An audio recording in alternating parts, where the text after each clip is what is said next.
The International Criminal Court is now in session. L'audience de la Cour pénale internationale est ouverte.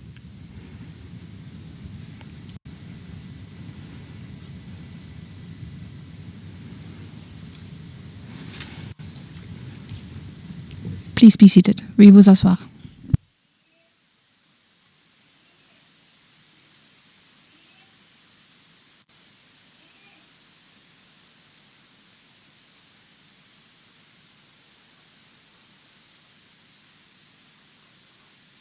Duterte est maintenant ouverte. Je souhaite la... Good morning. I would like to welcome everyone inside and outside of the courtroom. Now, before we start with today's initial appearance, I would like to remind you that the Chamber has authorized video recordings and the taking of photographs. Please go ahead.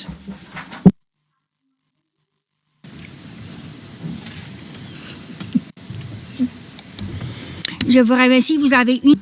Thank you. You have 1 minute to take photographs and record videos.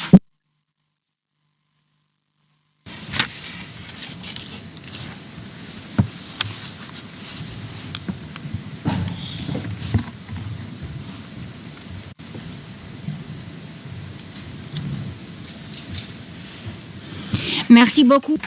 Thank you very much. Court officer, please, could you please call the case? Thank you, Madam President. Your Honours. The situation in the Republic of the Philippines case, the prosecutor versus Mr. Rodrigo Roa Duterte, case number ICC 0121-0125. And we are in open session. Merci beaucoup. Thank you very much. I will now ask the parties to introduce themselves, starting with the Office of the Prosecutor. Please pause before speaking and speak slowly to allow the interpreters to interpret appropriately. May I ask you to introduce yourself and to confirm whether the list of your staff that I received prior to the hearing is correct, Mr. Prosecutor? Madam President, Your Honours, good morning. The list is correct. Once again, Deputy Prosecutor Manjay Niang to my left, trial lawyer Edward Jeremy behind us, trial lawyer Robin Croft, international cooperation advisor Chantel Daniels, and our very able case manager Grace Go. I'm Karim Khan, the prosecutor. Merci beaucoup. Thank you very much. I now turn to the counsel for the defence of Mr. Duterte. As everyone can see, Mr. Duterte is present and is attending the hearing via video link. As Mr. Duterte made a long journey involving a considerable time difference, the Chamber authorised Mr. Duterte to follow the hearing at a distance. His counsel, however, is present with us in the courtroom. Thank you, counsel. Please introduce yourself. Good afternoon, Your Honours. I am Salvador C. Medjaldea, counsel for Rodrigo Roa Duterte. Merci beaucoup. Thank you very much. Thank you very much, counsel. I will now introduce the chamber. By my side, we have the Judge Rain Adelaide Sophie Alapine Gansu, the Vice President of the Court, and Judge Maria del Socorres Flores Liera. I am the presiding judge of the pretrial chamber 1 of the court, and my name is Julia Antonella Motok.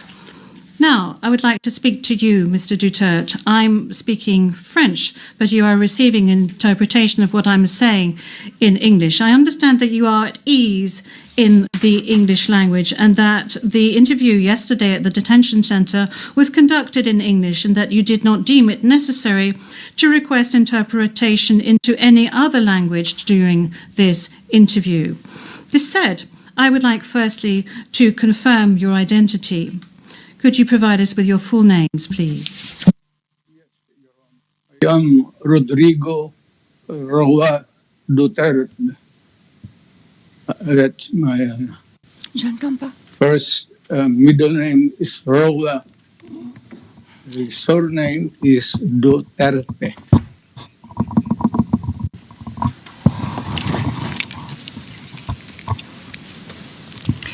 Merci beaucoup. Thank you very much. What is your date of birth? Again, ma'am.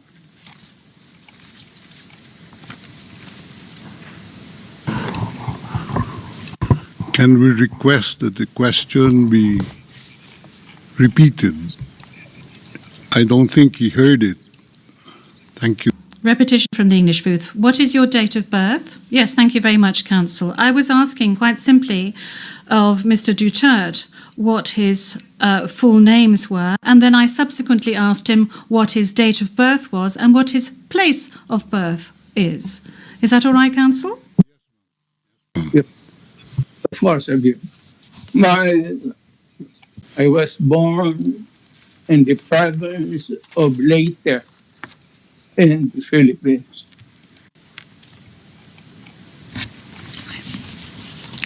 Merci beaucoup. Thank you very much. As a preliminary point. Very well. Thank you, Mr. Duterte. As a preliminary point, it is useful to clarify the nature and limited scope of this first appearance hearing. Today's hearing is neither the start of the trial, nor is it a confirmation of charges hearing. During today's hearing, no evidence will be collected or presented, and the issues of Mr. Duterte's guilt or innocence will therefore not be addressed. In accordance with Article 61 of the Rome Statute, the Court's founding treaty, and Rule 1211 of the Rules of Procedure and Evidence, the main purpose of this initial appearance is to answer 3 questions. Firstly, the Chamber must ensure that the person who was the subject of the arrest warrant has been informed of the crimes of which he is accused. Second, the Chamber must ensure that this person has been informed of his rights as recognised by the Rome Statute. Third, the Chamber must set a date on which it intends to hold a confirmation of charges hearing. The Chamber notes that your counsel, Mr. Duterte, filed 2 motions, one in relation with today's hearing. And you may be aware that these 2 motions have not been accepted by the Chamber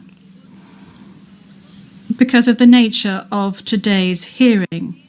No further discussion on the matter is necessary during this hearing because, as I said at an earlier stage, the aim of this hearing today is to introduce the parties and to ascertain the charges and to set a date for the confirmation of charges hearing at a later stage.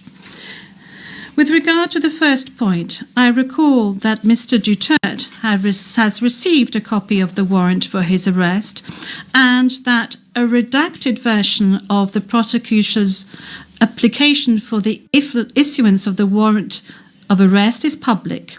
I will now ask the court officer to read the charges against him.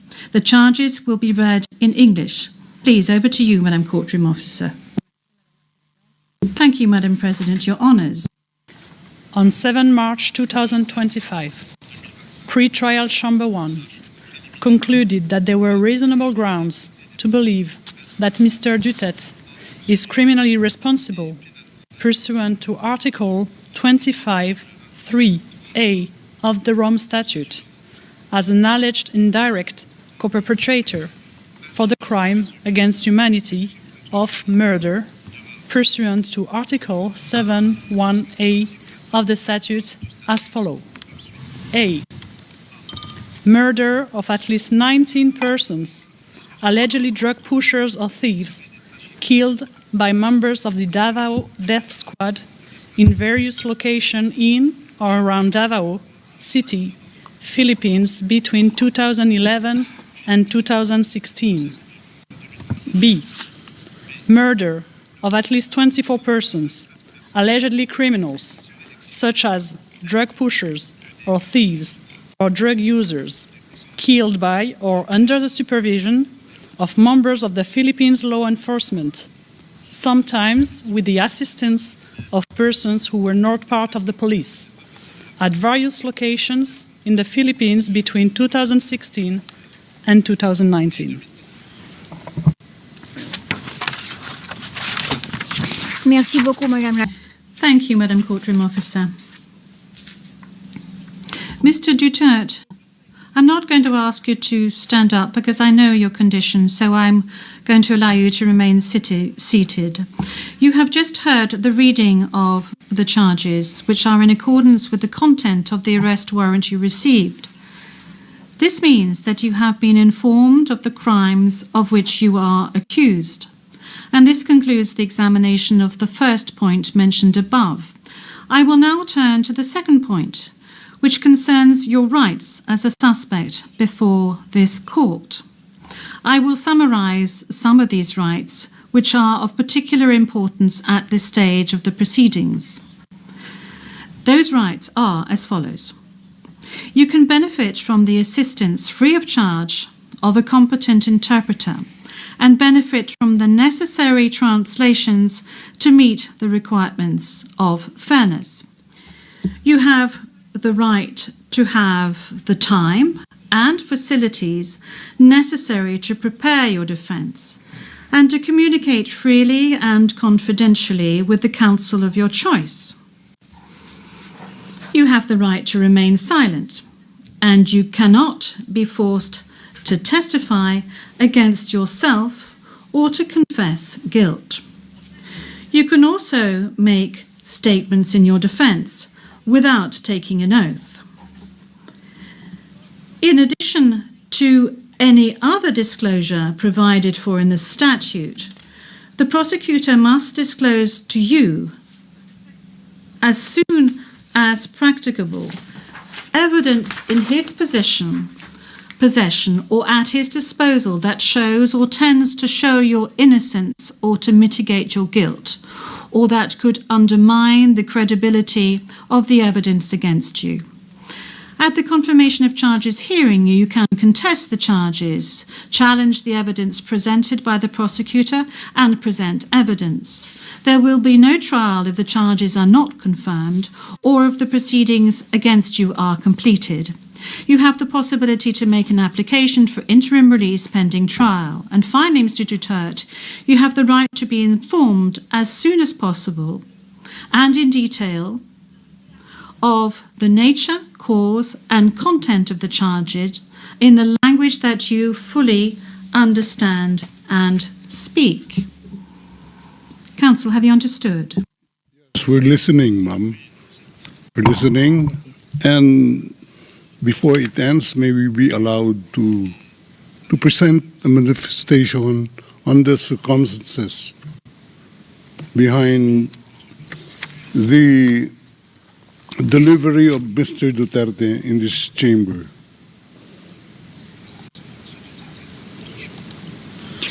Oui, Maître, je dois d'abord demander... Yes, counsel. This is as part of the procedure.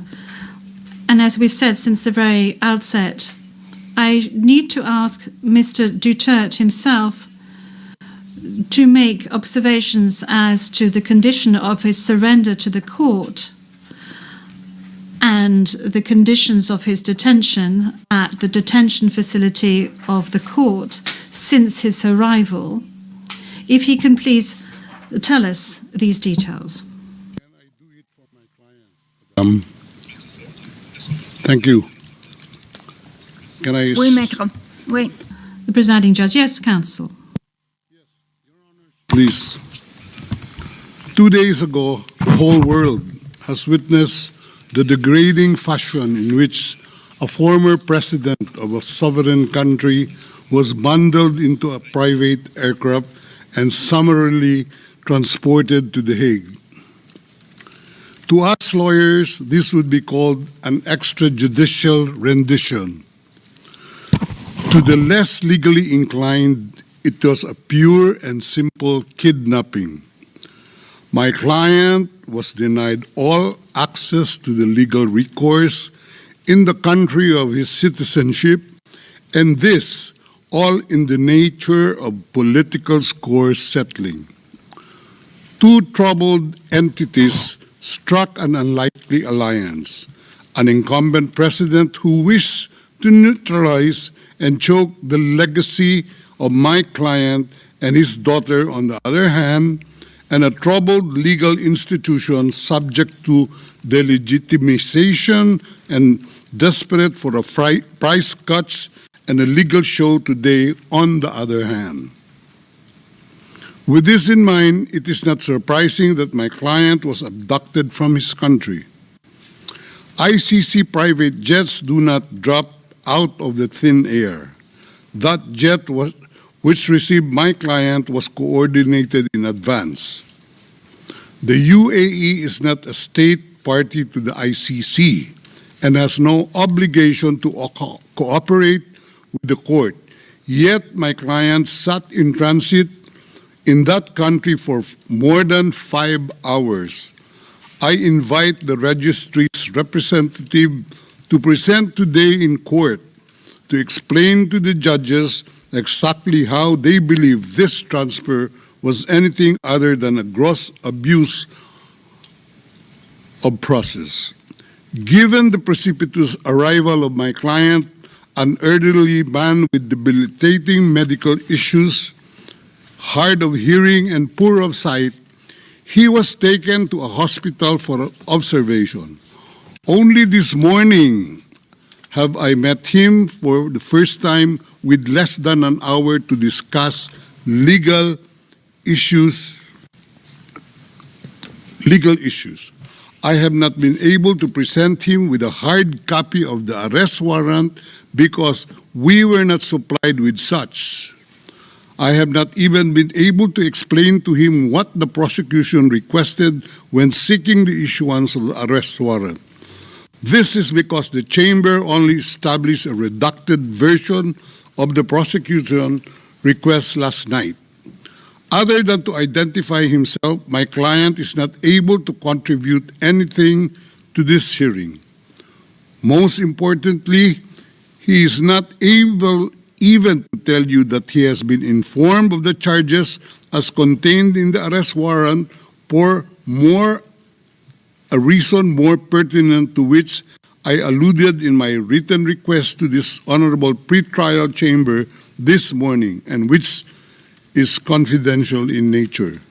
Accordingly, I repeat my respectful request, which was rejected this morning, to postpone the substantive aspect of this hearing to the next week, when I will have the opportunity to sit with my client and to explain to him what a confirmation hearing is and what the disclosure is and how the prosecution alleges that he committed crimes. I thank the court for its attention and regret to say that I do not have instructions to continue my submission any further today. Thank you.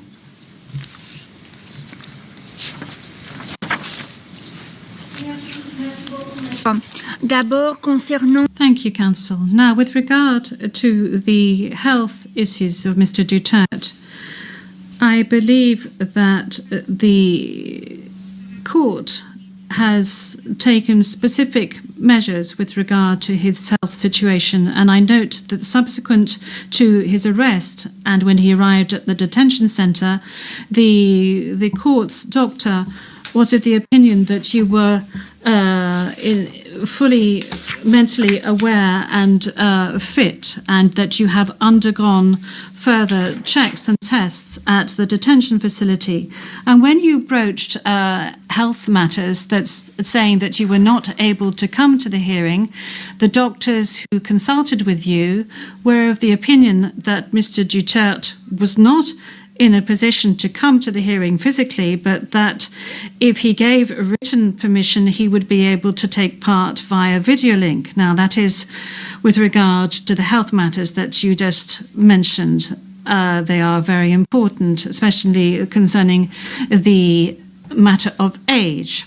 Now, with regard to the rights of Mr. Duterte, we have before us the registrar's or the registry's report that says that Mr. Duterte has been informed of his rights, including Articles 66 and 67 of the Rome Statute, and that that he is aware of his rights and that he is also aware of the charges against him. We have before us the report of the registry saying that he was also aware of the warrant of arrest in the English language and that he is very well versed in the English language. Once again, you have the possibility of these charges being read in English, which was the case today. I have read to you in the French language the rights that he has, Mr. Duterte, before this court, and I'd like to specify once again that this is an initial hearing in order for Mr. Duterte to be aware of his rights and the charges against him. And then there will be a full procedure that will unfurl leading up to the confirmation of charges that will enable Mr. Duterte to raise all the matters that you have just raised with regard to the warrant of arrest, with regard to the crimes committed, with regards to the charges and any other matters associated with his arrest and the matters of jurisdiction of the court. You have the opportunity to do this throughout these proceedings leading up to the actual confirmation of charges hearing. Now, counsel, with regard to your request for another hearing to be held next week, well, your initial request, that was, this was not accepted by the court. Now, you have seen the two decisions of the court that have been disclosed to you, and you are aware of the fact that these two decisions were refused. And this is by dint of the fact that this first initial appearance hearing does not need much preparation, as I have said to you on a number of occasions. I am now going to move on to the third stage, which is to set the date for the confirmation of charges hearing. After assessing all factors, including the need for the parties and participants to adequately prepare, as well as Mr. Duterte's rights, including his right to be tried within a reasonable time, the date for the commencement of the confirmation of charges hearing is September the 23rd, 2025. I would add that in accordance with Rule 1217 of the Rules of Procedure and Evidence, this date may be postponed by the Chamber depending on the progress of the proceedings, either on its own motion or at the request of the prosecutor or the defence. Before concluding this hearing, I would like to inform the parties of the next procedural steps. First, I would like to recall that in accordance with Rule 1212B of the Rules of Procedure and Evidence, the Chamber holds status conferences to ensure a small exchange of information under satisfactory conditions. These conferences are organised either ex officio or at the request of the prosecutor or the defence. Secondly, a set of decisions will be taken in a timely manner to ensure that the proceedings progress smoothly and expeditiously. More specifically, I am referring in particular to a decision on the arrangements and procedure for the disclosure of evidence, and a decision setting a timetable for the disclosure of evidence in such a way as to ensure orderly and efficient disclosure between the parties. In this regard, the Chamber orders the prosecutor to begin disclosing today the information on the basis of which the warrant of arrest was issued, and to complete this disclosure no later than within the next 7 days. The Chamber will also issue a decision on the participation of the victims who, according to the statute of the court and to the extent permitted by the Chamber, are authorised to present their views and concerns at this stage of the proceedings. We have come to the end of Mr. Duterte's first appearance hearing. I would like to thank all the participants in this hearing, the interpreters and the stenographers. This concludes today's